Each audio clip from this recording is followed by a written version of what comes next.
गृह मंत्री अमित शाह का जम्मू कश्मीर दौरा आज। गुलाबगढ़, किश्तवाड़, रामबन में करेंगे जनसभाएं। बीजेपी प्रत्याशियों के लिए मांगेंगे वोट। पूर्व केंद्रीय मंत्री अनुराग ठाकुर आज रहेंगे जम्मू कश्मीर के दौरे पर। किश्तवाड़ विधानसभा, बिजनौर विधानसभा, जम्मू दक्षिण विधानसभा और बाहू विधानसभा का करेंगे दौरा। बीजेपी प्रत्याशियों के लिए मांगेंगे वोट। जम्मू कश्मीर में जनसभा करेंगे अखिलेश और अवधेश प्रसाद।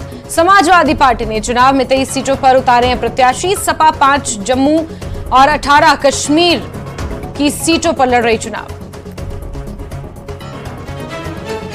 जम्मू कश्मीर में पहले चरण के चुनाव प्रचार का आज आखिरी दिन। जम्मू कश्मीर में पहले चरण के लिए 18 सितंबर को होंगे मतदान।